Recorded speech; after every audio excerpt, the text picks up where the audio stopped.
In the night, I go work. I'm coming back by 11. I just cook the super. This one, hungry man, one, a belly full. On October 11th, 1988, a Singaporean businessman will ship 2 full containers of a product to Nigeria. A product that would one day be the most consumed food in Africa. Among the whole noodles, Indomie is the best. It's the best among the whole noodles. You heard it right. Indomie is the best. But what if I told you this was not how Africans welcomed Indomie? They laughed at it and called it worms. Now follow me on this journey to how Indomie not just entered the African market, but conquered it. And we will conclude with some business strategies Indomie used to capture the African markets, especially the Ghanaian and the Nigerian markets.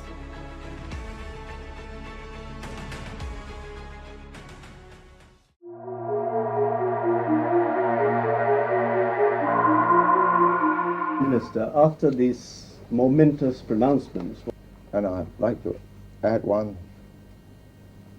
It is 1972 in Indonesia, a country that was just beginning to recover from years of political and economic instability. Poverty was widespread, and most Indonesians depended on agriculture and informal jobs to survive. Food was very expensive, far out of reach for the average Indonesian family. The new president, who had just seized power, was determined to bring stability and development to the nation. One of his key goals was self-sufficiency in food. He began promoting industrialization, hoping to boost local production and reduce dependence on imports. During this time, a company called PT Samaro Food Manufacturing Company Limited saw an opportunity to help. They wanted to create a food product that was affordable, quick to prepare and nutritious. The results? A new instant noodle brand they called Indomie. A name formed from Indo, short for Indonesia, and Mi, the Indonesian word for noodles. In short, Indomie meant Indonesian noodles. When Indomie first launched, it came in just one flavor, the chicken broth soup. It was cheap, fast to cook, and surprisingly tasty. Its form was similar to the Japanese ramen, warm and soupy. But in 1980, everything changed. A food scientist working in the company had an idea. What if she could recreate Indonesia's beloved traditional fried noodles in an instant form? She got to work, experimenting with a dry version of Indomie that captured the essence of the traditional Indonesian noodles in a fast and easy to make package. So in 1982, the company officially launched Indomie Mee Goreng. It came in a sachet with soy sauce, chili sauce, seasoning oil, seasoning powder, and crispy fried onions. This version was not soupy, it was dry and could be eaten anywhere, anytime. And it was an instant success. Unlike the earlier soup version, Mee Goreng could be enjoyed on the go, in schools, at work, or late at night. People fell in love with it. Meanwhile, corporate changes were also unfolding. In 1984, PT Samaru merged with another company, PT Sarimi, which led to the birth of a much larger food giant, Indo Food. This new company was led by Sudono Salim, one of the most powerful businessmen in Indonesia. By the late 1980s, Indomie wasn't just a brand, it was a cultural icon. It became so popular that people started calling all instant noodles Indomie, regardless of the brand. Children loved it, adults loved it, and soon the world would love it. So they began to export.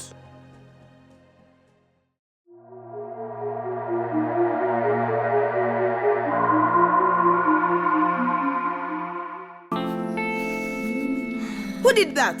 Who did that?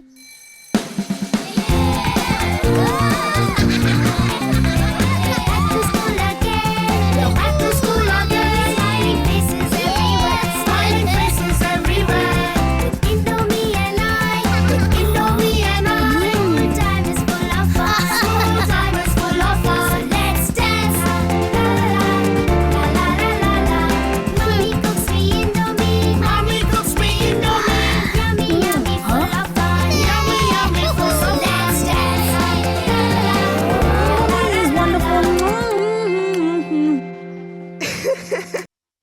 It is now 1988. Indomie had already become a household name in Indonesia, and it was starting to catch attention globally. One man who noticed its potential was Harish Aswani, a Singaporean businessman. He owned a company called the Tolaram Group, which sold textiles and electronics in Nigeria. When he saw the success of Indomie in Asia, he had a bold idea. What if I bring this product to Africa? So he shipped 2 full containers of Indomie to Nigeria. But it flopped because this was Nigeria, a place where people were used to eating heavy solid foods like rice, yam, and potatoes. To them, noodles looked strange. They called it worms. People laughed at it and refused to buy. But Harish Aswani didn't give up. Now when you have invested in 2 full containers of noodles and no one wants to buy them, you have 2 choices. 1, you give up, or 2, you keep trying. He chose the second. At first, he tried to promote Indomie as a healthy adult meal.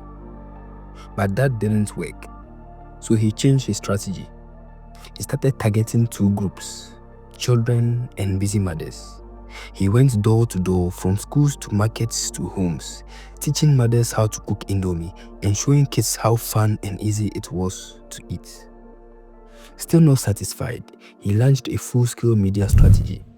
He created a cartoon and comic series called The Indomitables, a group of kids who gained energy and superpowers from eating Indomie. Slowly, people started paying attention. Children got hooked. Mothers saw the convenience, and year after year, demand started to grow. Eventually, it became so popular that importing Indomie wasn't enough anymore. The profit margins were shrinking, and shipping couldn't keep up with the demand. So in 1995, Harish Aswani partnered with Indofood, the original creators of Indomie, to build a manufacturing plant in Africa. They formed a new company, Dufil Premier Foods, and that changed everything. From that point on, Indomie wasn't just an import, it was a local product made in Nigeria, by Nigerians and for Nigeria. Production exploded, sales skyrocketed. Today, Dufil Premier runs over 12 massive production plants in Nigeria alone, and it hasn't stopped there. Indomie has now expanded to Ghana, Kenya, South Africa, and beyond. Now, what started as a strange snack has now become a national staple. And what began with 2 containers in 1988 is now one of the biggest food empires in Africa's history.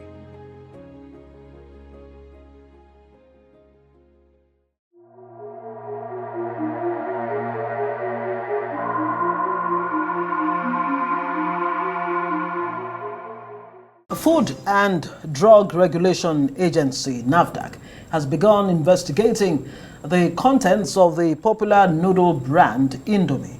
It comes after a cancer-causing agent was found in one of the brand's flavors. Arise health correspondent Ulije Wapera reports. Nigeria is one of the highest consumers of instant noodles across the world, with several companies manufacturing the products in the country. And so it was a shock to many Nigerians when the National Agency for Food and Drug Administration and Control, NAFDAC, announced a few days ago that it...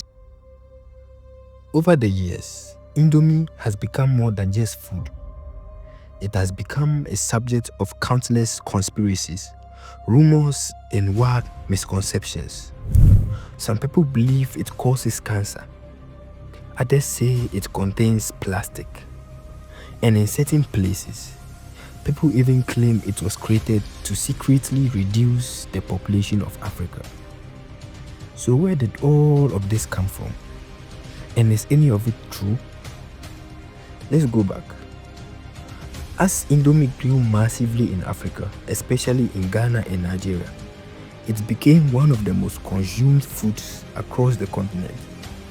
It was cheap, fast, and available almost everywhere. But with popularity comes attention, and with attention comes speculation. It started small. Someone on the streets claimed Indomie had too many chemicals. Another person said the seasoning had weird ingredients. The rumors started to spread, mostly through word of mouth and WhatsApp messages. One of the biggest conspiracies is that Indomie causes cancer. People claim the artificial preservatives and flavoring used in noodles were dangerous. Some even said eating too much Indomie could poison your blood and melt your organs. But when we look at the facts, most of these claims don't hold up. Yes, like most processed foods, Indomie contains preservatives and flavorings. But these ingredients are approved by food safety authorities in multiple countries. No scientific study has ever been directly linked to Indomie causing cancer. The danger, like with any other processed food, comes from excessive consumption, not from the product itself. Still, these rumors struck, and many people, especially older generations, started to fear it. Then there was the political conspiracy. Some people claimed Indomie was part of a foreign plot to weaken African youth, to make them weak, lazy, and addicted to fast food. They said it was being pushed into Africa to kill African food and to make people dependent on imported products. But ironically, Indomie isn't even an import anymore in most parts of Africa. It's made locally, with local labor, in factories built in Nigeria, Ghana, and Kenya. In many ways, it's now more African than foreign. So why do these conspiracies still spread? That is because Indomie is powerful. It's cheap, it's everywhere, and when something becomes that big, people start asking questions. Some people don't trust what they don't understand. Others just like a good story, even if it is false. But here's the truth. Indomie is not perfect. Like every processed food, it should be eaten in moderation. But the idea that it's poison, plastic, or part of a hidden agenda, that's just fear, rumors, and a little bit of imagination. At the end of the day, it's just instant noodles. Delicious, legendary, and cheap.